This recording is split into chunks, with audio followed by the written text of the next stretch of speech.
The Vision High School Sports Beat is brought to you by the 11 locally owned Vision Automotive Group dealerships, offering Buick GMC, Dodge Chrysler Jeep Ram, Hyundai, Kia, and Nissan, and the resale division, with locations in Webster, Henrietta, Penfield, Fairport, Canandaigua, Ontario, and Palmyra, and online at visionauto.com.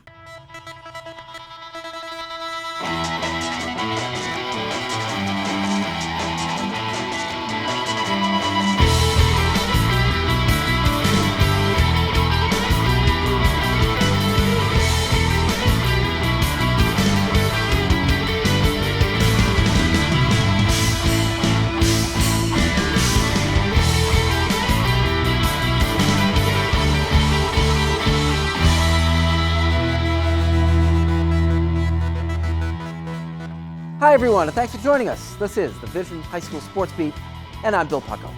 We take a comprehensive look at sports in Monroe County and Section 5 each week at this time, and we begin with our Honor Roll of High School Teams, brought to you by Cellino and Barnes. The Honor Roll of High School Teams is brought to you by Cellino and Barnes. Cellino and Barnes, injury attorneys, call 888-8888. Don't wait, call or text 8. Here's our Honor Roll of High School Teams at number 3, School of the Arts, the softball team, which claimed its third straight RCAC championship. The Silverhawks beat Wilson in the final. Kyra Majewski was the tournament MVP. At number 2, likewise, the East High baseball team is now a 3-time RCAC champion. Eric Maldonado was a kid we introduced you to a couple weeks back. He went 3 for 3 with 3 RBI in the championship game win over Soda. And at number 1, Churchville Chi-Li boys lacrosse. Now 14-0, Jason Tebow had a 6-goal game against Spencerport. Jacob Buck had 7 against Gates Chi-Li. Which brings us to our Cariglio's Pizza Team of the Week. The Cariglio's Pizza Team of the Week is brought to you by our friends at Cariglio's with 5 convenient locations throughout Rochester. Cariglio's Pizza, a proud supporter of high school athletics. We took in the Lilac Festival to check in on our Sports Beat partners at Vision Automotive, who were driving hope. Here's Dave Yates.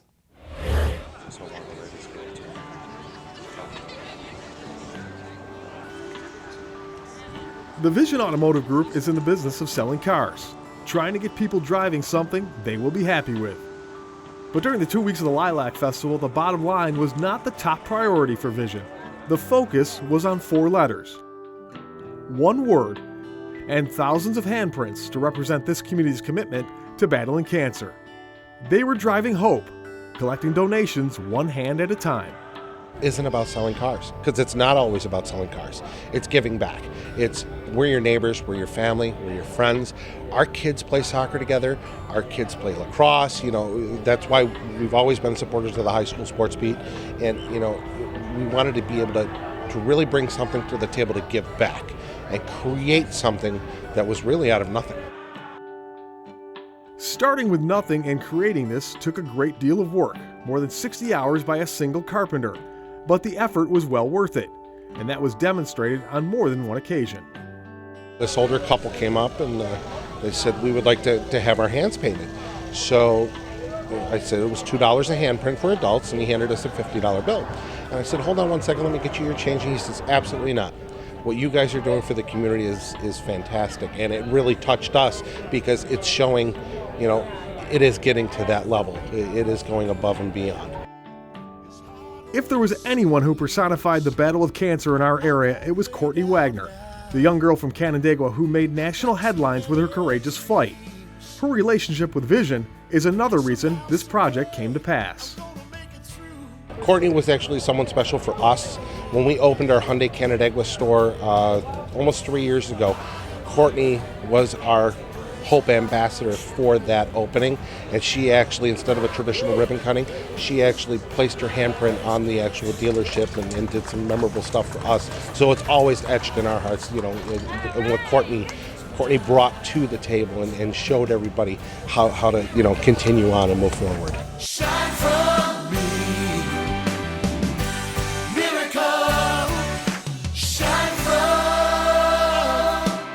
That song, Shine For Me, was performed on the last day of the festival as part of the culmination of the campaign, a campaign which raised thousands and now has an anthem for those touched by the disease. Shine For Me is an original song that was written by Joe and Sherry Smith, and they produced it, and it's all about how to get through cancer, that there is light at the end of the tunnel for people, whether it's on a good platform, or if it was the worst platform, how you can emotionally and mentally get through it with you and your loved ones. $2 might not sound like much, but taken collectively, you're definitely giving hope a hand. Shine from me. Miracle. Shine from For the Vision High School Sports Beat, I'm Dave Yates.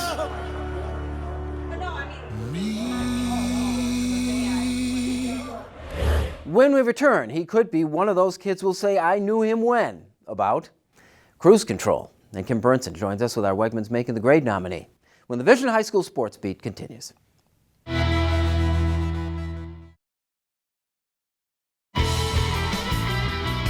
Welcome back. Thanks for joining us with the Vision Automotive Group's High School Sports Beat. I'm Bill Pucko. It is time now for our honor roll of high school athletes, brought to you by Injury Free Coalition for Kids. Driving's a lot like the game of baseball. It's the one who gets home safely that counts. Please remember to always wear your seatbelt and to focus only on driving when behind the wheel of a car. This message courtesy of the Allstate Foundation and Injury Free Coalition for Kids Smart Teen Driving Program. Here's our honor roll of high school athletes. Franklin Baseball's Frankie Santiago. Frankie stole home against Wilson, his 46th stolen base of the year. That's a City League record.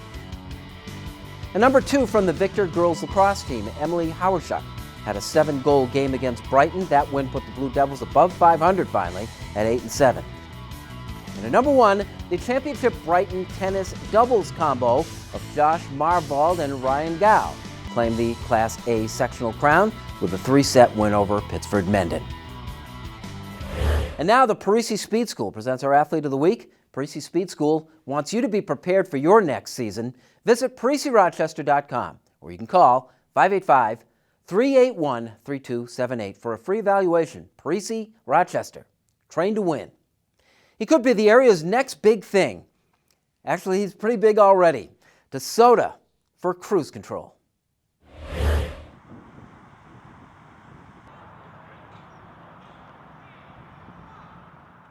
It's fair to say that the baseball diamond at Cobbs Hill Park, home to the School of the Arts Silverhawks, has never seen the likes of Kenny Cruz.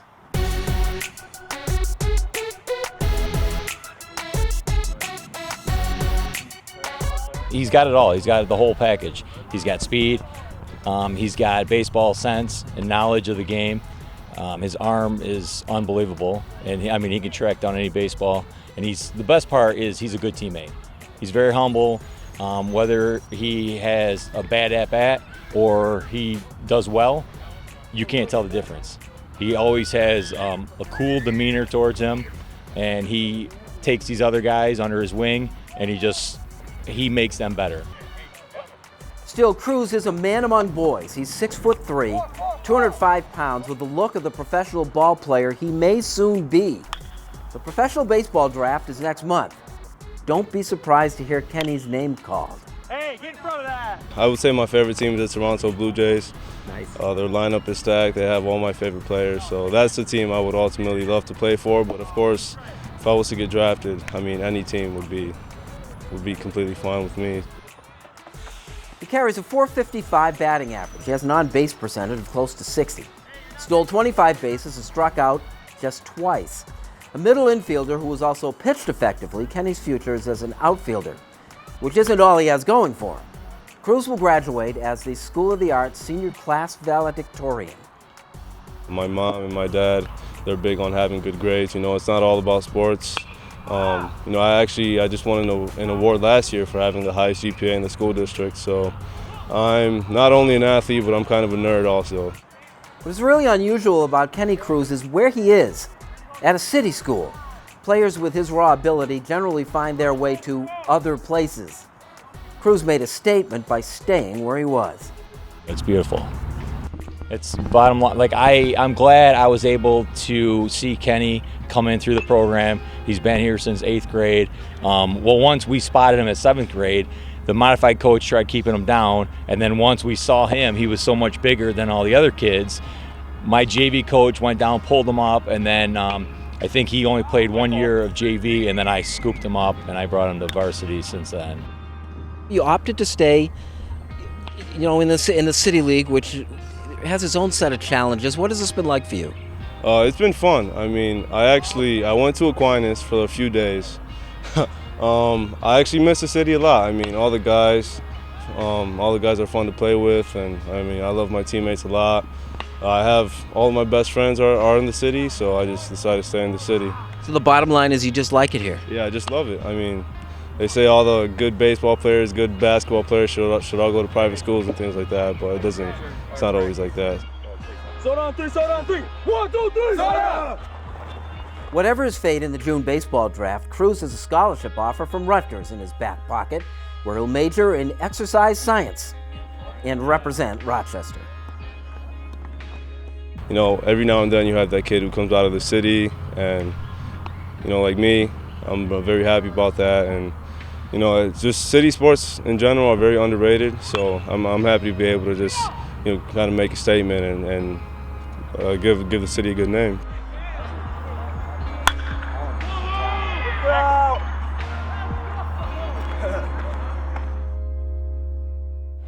Kim has our Wegmans Making the Grade nominee next. Later, the last of the pre-postseason track and field meets.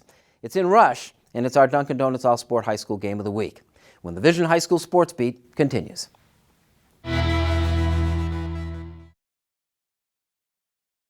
Launching May 16th, 100.9 FM, WXIR. Extreme Independent Radio, Rochester, New York. Welcome back, and thanks for watching the Vision High School Sports Beat. I'm Kim Burnson. It's time now for Making the Grade. It's brought to you by Wegmans. Wegmans is a proud supporter of Making the Grade, which highlights the accomplishments of Section 5 student athletes on and off the playing field.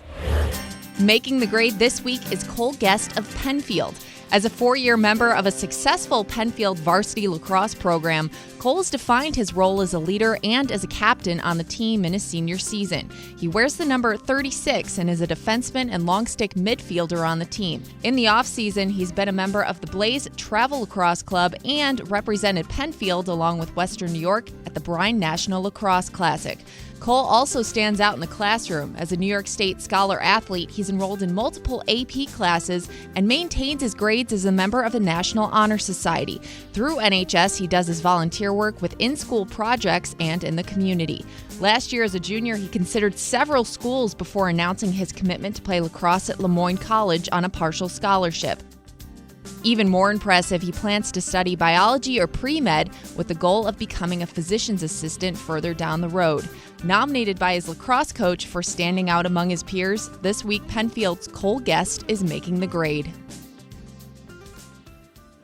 If you have a student in mind for our Making the Grade segment, we want your nominations. You can send them in to info@classywolf.com. Now here's Bill with our Sylvan Learning Section 5 calendar. Our Section 5 calendar is brought to you by Sylvan Learning, delivering results in reading, math, writing, study skills, SAT and ACT prep, and more. 4 area locations. Call 385-9480. Here's what's happening this week on our Sylvan Learning Section 5 calendar. We begin with the finals of the Super Sectional Golf Championship. It's at Clifton. The top 20 and ties from Saturday's competition at Mendon will play it out. Softball, the Class A1 and A2 semifinals for the section take place on Tuesday. The AA semis are Wednesday. Championship games for Section 5 softball on Thursday and Friday. Girls lacrosse semifinals are Thursday in Class A at HFL. Friday for Class B and C, those games at Sutherland and Victor. All the baseball championship games will play at Frontier Field on Thursday. Boys lacrosse, Class A semifinals are Friday, 5 and 7 o'clock at Webster Thomas. The B games will be played Saturday at Fairport, 11 and at 1:30. The championship games at St. John Fisher College next week, the home of the state finals beginning next year. That's our Sylvan Learning Section 5 calendar for the week ahead. The last of the pre-postseason track and field meets is in Rush, Henrietta, and it's our Dunkin' Donuts All-Sport High School Game of the Week, when the Vision High School Sports Beat continues.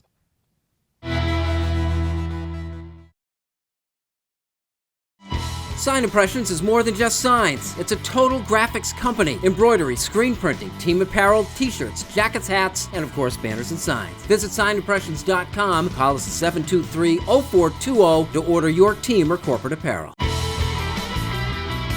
Welcome back. Thanks for joining us on the Vision High School Sports Beat. I'm Bill Pucko. It is time now for our Dunkin' Donuts All-Sport High School Game of the Week. Make your day supreme with a new Bacon Supreme Omelet Breakfast Sandwich.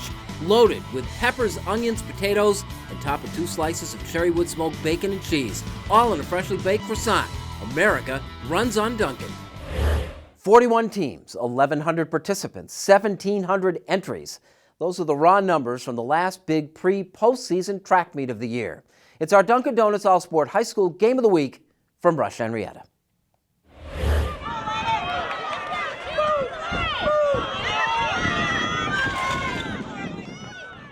It's relatively late in the track and field season, even if the conditions don't always indicate as much.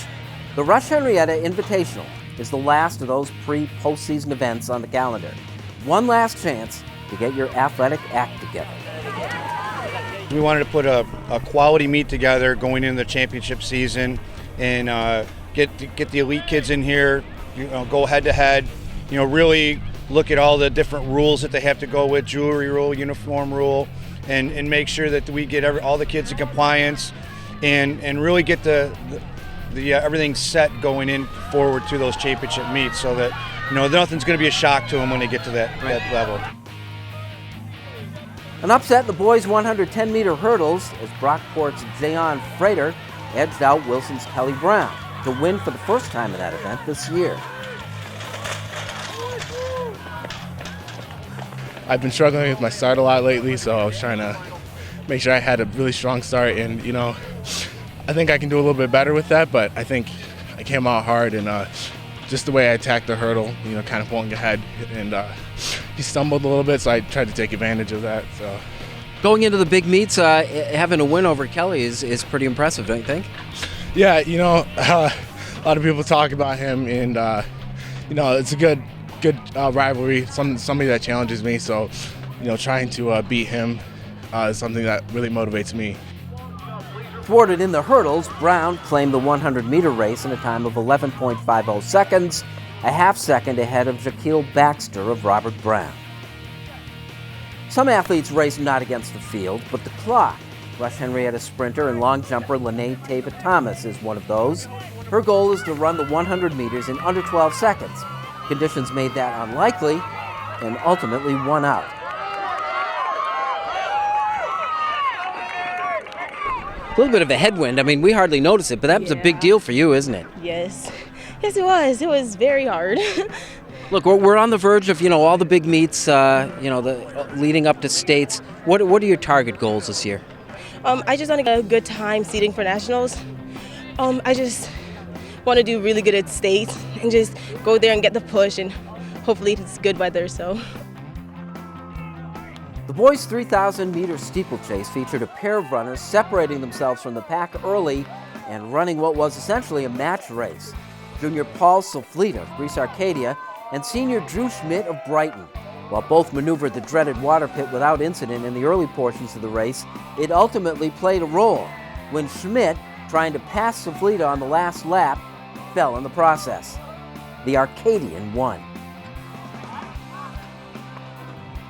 This is the setup to all the big meets. They'll mean more later, but is this a nice one for you to win? Oh yeah, this was great. This is my first win of the year. I was really looking forward to not falling, besides didn't get a lot of sleep, prom, and I was looking forward to trying to win, get a shirt. From here on out, the road gets tougher. League, county, sectional, super sectional, and state meets follow. A little more serious competition than we found at the RH Invitational, and a lot less carefree. What's tent life like at a track meet? Well, you get here in the morning, everyone's setting up their tents, and then you just kind of hang out until your race starts, and you just do some homework or play some card games, and then you just keep an eye on the meet, you watch your friends run, and then you warm up, and then you run. I think it's a pretty important aspect of the whole thing, don't you? Yeah, definitely. Without it, you don't really get the feel of a track meet. The hosts from Rush Henrietta won both the boys and the girls competition. Sammy Watson was competing out of town. The sectionals are this week. We'd like to thank our Sports Beat sponsors, especially the 11 local dealerships of the Vision Automotive Group. They make the Sports Beat possible. As do you. Thank once again for watching us, and we'll see you next week.